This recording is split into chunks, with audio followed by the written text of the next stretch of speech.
jawaban LKM 5, yaitu biosensor smartphone. Pertanyaan pertama, jadi jawabannya yang kami ketahui tentang biosensor adalah biosensor itu merupakan perangkat bioanalitik yang mengintegrasikan rekognisi molekul dengan suatu transducer fisik atau fisikokimia, di mana biosensor ini terdiri dari dua komponen utama, yaitu bioreseptor yang akan mengenali analit target dan transducer yang akan mengubah sinyal biologis menjadi sinyal elektrik yang terukur yang dapat mendeteksi, mencatat, dan mengirimkan informasi dengan cepat. Bioreseptor yang digunakan pada umumnya berupa asam nukleat, baik DNA, RNA, atau PNA, enzim antibodi, sel, atau mikroorganisme. Sedangkan jenis transducer yang digunakan antara lain transducer elektrokimia, termal, optik, massa, magnet, dan mikromekanis. Baik, pertanyaan kedua, yaitu ditanyakan berkaitan dengan contoh-contoh dari biosensor yang diketahui.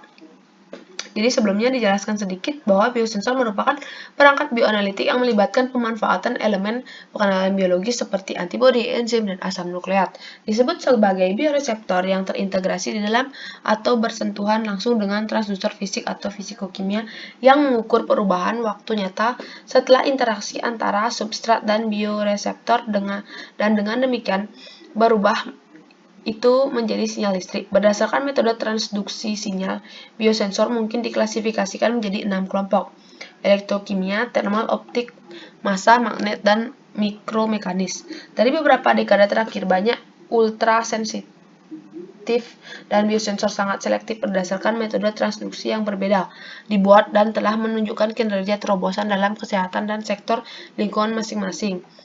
Nah, adapun contoh-contohnya yaitu adalah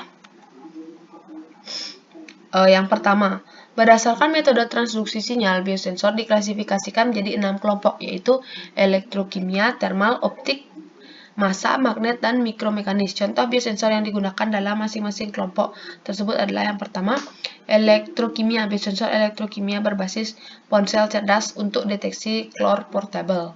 Berikutnya ada termal, yaitu diagnostik tempat perawatan biosensor optik ponsel cerdas. Berikutnya ada optik, platform biosensing optik berbasis cahaya sekitar dengan sensor iluminasi tertanam di smartphone. Berikutnya ada massa, biosensing logam dengan smartphone novel 3D printable.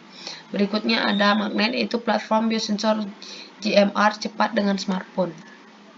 Berikutnya ada mikromekanis, sistem penginderaan berbasis ponsel cerdas menggunakan elektroda modifikasi zinc oksida dan grafen untuk deteksi VOC. Pertanyaan berikutnya yaitu menjelaskan gambar yang ada pada artikel, yaitu gambar ini. Yang A itu adalah pembaca smartphone kalorimeter untuk alergen makanan. Kemudian yang B yaitu adalah adaptor SPR kecil menggunakan sensor cahaya seperti yang ada di smartphone sebagai pembaca. Kemudian yang C, deteksi pH pada sistem mikrofluida kertas menggunakan smartphone. Yang D itu perangkat saliva yang dapat dipakai untuk mengontrol asam urat. Yang E yaitu citra sel darah diperoleh dengan mikroskop ponsel. Yang F yaitu citra aksesoris smart card dan strip test untuk deteksi kolesterol. Yang G itu citra multiplex pengujian homogen menggunakan titik kuantum untuk aktivitas proteolitik. Dan yang H itu adalah sensor pada perban. Jadi sekian yang dapat saya sajikan, terima kasih.